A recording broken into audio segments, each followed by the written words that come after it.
सदैव कुमार्गगामी प्रवृत्तियां अच्छी लगती हैं, गंदी बातें, इसको रोकना चाहिए।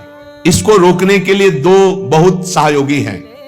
एक तो कुछ मिनट आसनों में बैठने का अभ्यास करना, यदि आपका शरीर थोड़ा भी बैठने लायक है। एक तो इतना खा खा करके चर्बी बढ़ा ली जाती कि बैठते बनता ही नहीं। सच्ची मानो बहुत बुरा लग रहा होगा ये, इतना क्या खाना कि पेट इतना हिलक जाए। अरे रोगी हो तो बात अलग है, खान पान तो इतना करो कम से कम प्राण पोषण हो, तो थोड़ी साधना बन जाए। चिकना के एकदम पेट ऐसे, फायदा क्या, इसका बोझा बड़ा है और 4 लोगों के कांधे में और दर्द होगा और लकड़ी ज्यादा लगेगी। बोझा बढ़ाने से क्या, थोड़ा तो यार कम खाओ। सच्ची कह रहे हैं। बोले हम तो पानी पिए भी तो तगड़े हो जाते। एक से हमने कहा भाई तो उन्होंने कहा हमारे पानी भी लगता है। झूठी मत बोलो, मूंग की दाल और रोटी खाओ, फिर अगर तुम्हारा चर्बी ना घट जाए तो हमें बताना। मूंग की दाल और 5 रोटी खाओ, बिल्कुल मीठा बंद करो, दूध बंद करो, फिर देखो जो अगर आपके सिकुड़न न पड़ने लगे गाल में तो हमें बताना। नहीं, आलू का परेठा, बैंगन का भुर्ता, ये वो तो अब वो सब यही ठसा है। व्यायाम कोई है नहीं। देखो मन को यदि वश में करना है तो इसको प्राणों का संयमन करना और ब्रह्मचर्य 2 जरूरी है। मन, प्राण, ब्रह्मचर्य तीनों का एक तार कनेक्शन है।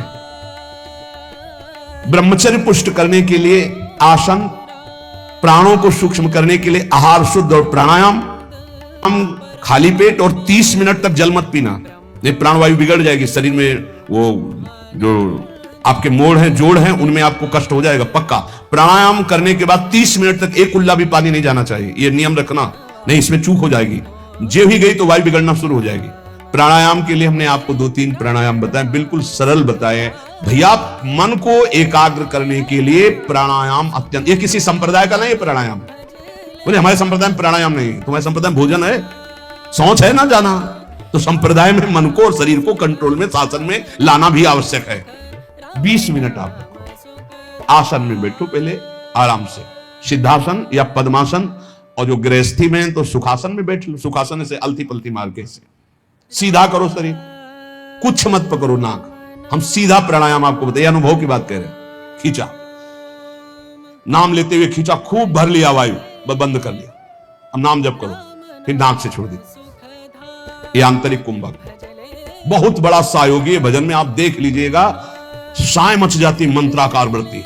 ये आंतरिक कुंभक, इन्हीं के बलों से प्रकृति का वारसा है। सीधे बैठे, कुछ पकड़ने धरने की बात नहीं करें, आराम से भरा, बंद कर, जितने सेकंड आप रोक सको आराम से, फिर बिना कुछ पकड़े धरे ऐसे छोड़ दिया, फिर खींचा, 10 बार कम से कम करो। आप देखना इस प्राणायाम, ये हुआ आंतरिक कुंभक। एक बाह्य कुंभक, अब बाह्य कुंभक जो आप पहले वाले में भर रहे थे, अब निकालना है। पर रोक लिया, नाम जप कर रहे हैं, जितना रोका एकदम खींचा, फिर छोड़ दिया, बस छोड़ के फिर रोक दिया, इसे बाह्य कुंभक कहते हैं। आंतरिक कुंभक, बाह्य कुंभक, बिल्कुल सरल प्राणायाम। 10 बार ये और 10 बार वो, और 10 बार ये। इससे पकड़ा, खींचा, बिना रोके छोड़ दिया, फिर खींचा, फिर इससे छोड़ दिया। ये हम अनुलोम विलोम की प्रक्रिया से नहीं कह रहे, ये हम बिल्कुल मन एकाग्र करने के लिए कह रहे हैं। अगर ये 4 बार आप कर ले, 10-10 बार लंबा खींच के ऐसे, फिर आप देखो आपके दिमाग में क्या होता है। यही आपकी गुदगुदी प्रारंभ हो जाएगी आज्ञा चक्र में, और नाम और मंत्र अपने आप जपने में आपको सहयोग मिलने लगेगा। क्या जाता है, कोई पैसा लगता है? आपके कितने ऐसे अंग हैं आंतरिक जो संचलित नहीं हो पा रहे हैं, वही रोग पैदा करते हैं। तो ये शारीरिक दंड होगा, मनोदंड, वाकदंड और कर्मदंड। सत्यम शमदमापि, सत्य बोलना, इंद्रियों का अपने गोलकों में स्थिर रखना, मन को मंत्र और नाम में स्थिर रखना, ये समदम कहलाता है। श्रवणम कीर्तनम ध्यानम हरेरद्भुत कर्मणः जन्म कर्म गुणानाम च तदर्थे अखिल चेष्टिताम। बड़ी भगवान की लीलाओं में सामर्थ्य है। भगवान के जन्म कर्म और गुण दिव्य हैं। बहुत से ऐसे अराजक तत्व बोलने लगे हैं, उनकी भाषाएं न सुनी जाएं। भगवान रामकृष्ण को भगवान मानने के लिए तैयार नहीं है, उनके चरित्रों पर टीका टिप्पणी करते हैं। तो उनको भी साधु समागम नहीं मिला, बेचारे हैं, और दसियों हजार लोग अनुयायी हैं। भगवान की ऐसी विचित्र लीला है कि विवेक का प्रयोग ही नहीं है। भगवान के पावन चरित्रों पर, भगवान की लीलाओं पर, भगवान के अवतार पर, भगवान पर कलयुग का प्रभाव बढ़ रहा है, अश्रद्धा पैदा की जा रही है। अरे तुम राम राम तो कहो भी, देखो तुम्हें कैसा लगता है, ठीक से भजन तो करो, तुम्हें अपने आप समझ में आएगा। दशरथ पुत्र नहीं, वो चराचर जगत में रमा हुआ, तुम उसको जानते क्या हो? वो दशरथ पुत्र भी है, वो जगत में जड़ चैतन्य भी है, सब कुछ वही है, वो निराकार भी है, वो साकार भी है। अभी तुम जानते क्या हो राम तत्व को या कृष्ण तत्व को? नहीं जानते हो। भगवान की पूजा, विग्रह सेवा का अवहेलना, भगवान के अवतारों की अवहेलना, बहुत जोर की ऐसी हवाएं चल रही, बेमतलब, बहुत बहुत विचित्र। कैसे तुम्हें बताएं? भगवान की अवहेलना, भगवान नाम की अवहेलना, भगवत धाम की अवहेलना, सब कैसा नौटंकी नाटक, अपने सनातन पद्धतियों का त्याग करके इधर उधर के बवाल में। अरे भगवान बुद्धि बचाओ, ये कलयुग का बड़ा तांडव चल रहा है, बड़ा तांडव चल रहा है। श्रवणम कीर्तनम ध्यानम हरे अद्भुत कर्मणः। जैसे कोई कहता है ना कि भगवत आवेश आता है, हम उसका खंडन नहीं करते, क्योंकि भगवान के हर आवेश से कभी भी आ सकते, किसी के हृदय में भी आवेश करें। अरे भक्तों के हृदय में आवेश नहीं होता, कभी नरसिंह आवेश, कभी अमुक आवेश, तो देवी का भी आवेश आता। हम तो चरण वंदना करते हैं, लेकिन ऐसा आवेश नहीं आता भगवान कि उनको फोन का होश रहे। ऐसा आवेश नहीं आता कि 500 रुपया देने वाले के ऊपर हाथ रखा जा रहा है, दूसरे के ऊपर नहीं, ऐसा नहीं। ये सब लगता है फिर नाटक। हम मानते हैं हनुमान जी का आवेश आता है, मानते हैं देवी जी का आवेश आता है, आए ना, जब भगवान रहते हैं तो वो क्यों नहीं आ सकते? आवेश आ सकता है, लेकिन जिस समय आवेश होगा तो केवल भगवत आवेश हो, और जिस समय आवेश होगा तो त्रिकालज्ञ होगा, वो तुम्हारे भूत भविष्य वर्तमान तीनों काल को बता देगा, और वो उस समय भगवत आवेश में होगा, लौकिक कोई चेष्टाएं नहीं होंगी। तो इसलिए सावधान, तस्मात् शास्त्रम प्रमाणम, श्रवणम कीर्तनम ध्यानम, परम मंगल की बात है। हरे अद्भुत कर्मणः जन्म कर्म गुणानाम च तदर्थे अखिल चेष्टिताम।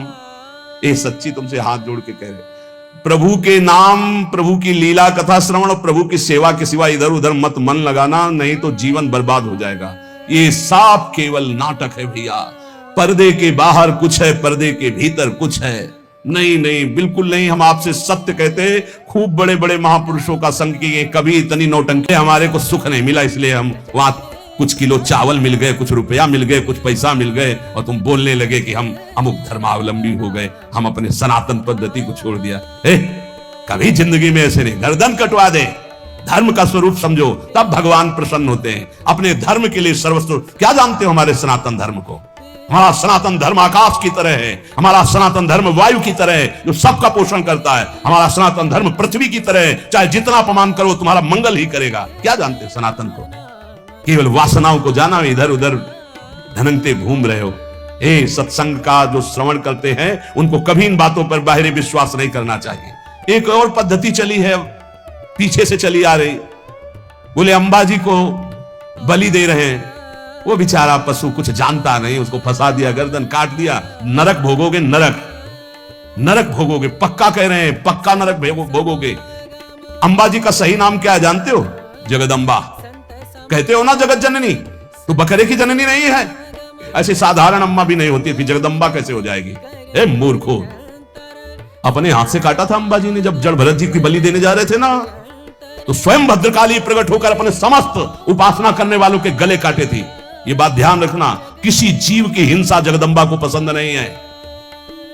ये कैसी आज की भावनाएं चली हुई हैं। जगदम्बा या देवी सर्वभूतेषु शक्ति रूपेण संस्थिता, वो देवी है, वो अम्बा है। कैसे यार बुद्धि भ्रष्ट हो रही लोगों। बचो ऐसे लोगों से।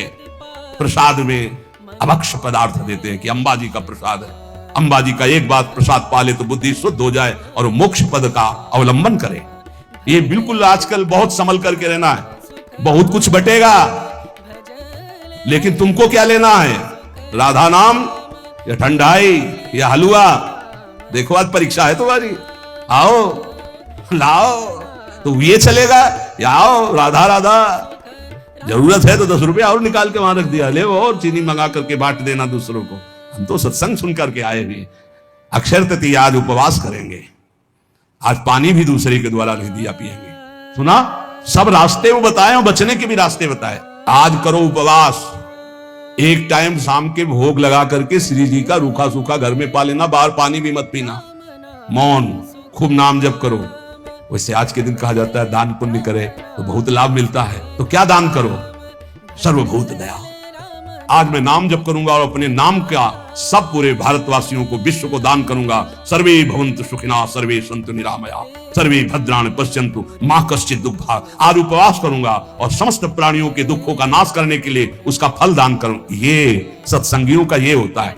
ठीक है, उपवास, शरबत, ठंडाई, हलवा, आओ आओ। तुम क्या कहोगे? राधे श्याम, प्रणाम किया, चल दिया। वो देते भी हैं और वो बचाते भी हैं। आपको ऐसे चलना है। हमारे प्रभु का तो सब कुछ है, लेकिन आपको कैसे चलना है? भगवान का आज जितना नाम जप करोगे कई गुना बढ़कर लाभ मिलेगा।